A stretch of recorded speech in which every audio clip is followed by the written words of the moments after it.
you don't sound charismatic. You may have heard of businessmen, successful YouTubers, actors, and good presenters at work, but you don't sound like them.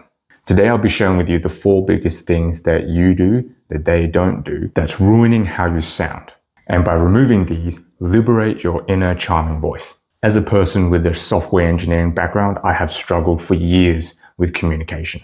I struggled to socialize, sound charismatic, and bit by bit, I had to learn lessons through books, people in professions such as senior executives, corporate, businessmen, and politicians, and actively applying these lessons and seeing the actual results. Now, I know what some of you are thinking. It's just my high-pitched voice.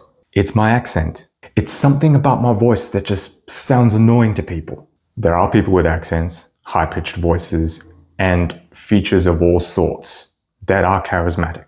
If you stop doing these 4 things, you will also be more succinct, sound smarter, and be more articulate when you talk. You and the other person will walk away from the conversation feeling that way about you, and thus charismatic. Number 1, stop talking so fast. When you're talking fast, you're actually overloading the other person.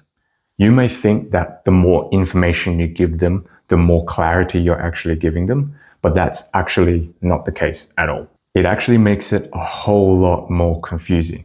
It's like a huge spreadsheet without any organization or columns, etc. And it's just a big dump of data. For those of you that work on Excel spreadsheets, you can clearly understand the grief of dealing with something like that. The person can't gauge what you're saying or understand what they're looking at. And so when you talk so fast, they need to gauge what your point is. And that occupies more brain power. And also it makes you look more disorganized and unsure of what you're saying, thus making you sound less charismatic.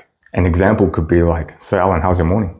Yeah, I got up later than I thought I was going to get up, but I just went and grabbed a coffee in my espresso machine. Then I went to the car, and then, man, I had to unlock the gate via a jank method and had to get my car, and then traffic was jamming. I don't know why someone was just being a complete peanut and then just like rear-ended somebody else, and then it banged up the whole. So it's just rambling, right? And in addition to that, you're saying a lot of detail that you don't need to say because you're not giving yourself time to process your answer and actually deliver the point. Here's a better one. Yeah, it was good. Slept well, got my coffee in, went into the car and started playing some music. Just chill on the way to work. Wouldn't have it any other way. See how the air I give off is a lot more different then? So what to actually do? Purposely slow down how fast you talk in your next conversation. Take 1 deep breath before answering a question, subtly, to calm the nerves down before answering the question. And when you do catch yourself speaking too fast during a conversation, gradually slow it down. Steady the breathing and watch what happens. You will give people much more digestible amounts of information and be much more articulate. And that goes into point number 2. Can out the filler words. The words I'm talking about are the ums, the ahs, and the long drawn out ands. These words make you look more unsure and anxious about any pauses you have when you're talking. So to cope with that, you put in these filler words. It's a habit you form to gather your thoughts and drown out the silence from your pauses when you talk. So it's rooted in fear, and people can feel it even if they don't say it. Here's a bad example. So I was thinking for our client, we should go for the agile methodology. And the reason for that is because there's a lot of changes that the client does. And notice how that's drawing the conversation out much more than it needs to. And you're not really getting to the point, and you look really unsure when you do that. Here's a better example. I would choose the agile methodology for our client. The reason for that is because the client would need to make changes during the project consistently. The agile methodology allows for changes to be made whilst also maintaining the delivery speed of consistent projects. You see how that's a lot more concise? The second example shows that you're not anxious during the pauses, that you feel comfortable in the pauses, and it makes you look more grounded, more intelligent, and more charismatic. To put this into practice and actually apply it, take a short recording of yourself. Just 2 to 3 minutes is enough. Watch yourself and notice how many filler words you use. You can talk about any topic that you want. Once you actually watch the recording and notice how much you use, take another recording and actively try to reduce those.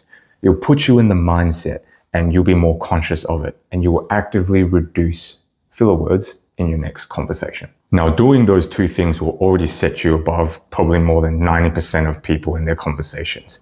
But this third point will really uplift your respect. And it's not to agree when you don't agree. Like me, many people are highly agreeable. We're really afraid of offending other people, and we're just not along when we hear something that we don't necessarily agree with, but we don't want to have a conflict. And so we just do exactly that. We're just not along. I struggled for that for a long time. Now, the problem that I found with that is when somebody does that, you don't actually know where they truly stand on an issue. You don't feel like they have their own opinion. When they actually do, they're just too afraid to bring that up with you. This makes you, if you do that, more so untrustworthy and disingenuous, because this would actually make the other person think that if you're in a conversation with somebody else who makes a point that's directly contradictory to the point the original person is saying, you might just nod along and agree all the same. So when you hear a point that you don't entirely agree with in the other person, here's what I would say instead. Oh, is that how you see it? Why is that? By not showing that you agree, this makes your actual agreements feel much more authentic and sincere. It also demonstrates that you're not afraid to disagree. Makes you look more emotionally grounded in the conversation and confident. Resist the urge to nod along when you hear something that you disagree with, and ask for clarity and the reasoning behind why they think what they do. This puts you in a position of curiosity rather than overt disagreement. This makes the person feel heard, but understand that you have different thoughts on the matter. Now, all the traits mentioned so far will make you look very strong, very grounded, and very sure of yourself. But this fourth point will be the absolute cherry on top, where you actually become much more likable, in addition to all those other strengths. And that is to affirm the other person. Many people notice very good traits about other people, but they're too shy and too afraid to actually vocalize them. They would think it's cringe, that it's out of the blue and doesn't make sense to say, or they might feel for some reason that it would feel inauthentic if they said it. It feels inauthentic, it feels out of the blue, it feels cringe because you're not used to doing it. When you affirm somebody, you make them feel seen and make them feel heard, like their traits that are virtuous are not going unnoticed. And they may react in a passive way to be more humble. But trust me, they feel a different sense of validation when you point that out to them. An example could be like, wow, Vanessa, you're looking stylish. Or another one that's more so a personality trait could be, thanks, Jake, I really appreciate that. I know that you're always taking time off from your personal time to help with our work, and I really appreciate that. When you feel that someone has a virtuous trait, point it out to them. Next time they do something that demonstrates that, add that affirmation as a comment. It could be right after they helped you out with something, and you can mention that you appreciate their altruistic nature. This is particularly powerful if it's a one-on-one. Then there's no agenda that could be read that you're trying to look nice in front of other people, but you're just saying that to this person because that's how you feel.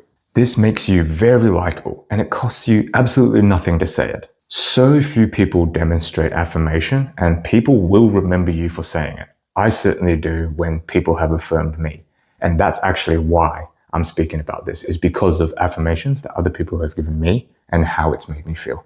This also makes you look unafraid of voicing your opinions of other people. It makes you look brave and considerate and therefore charismatic. So those are the 4 things that people do and don't do that really hinder their ability to be charismatic.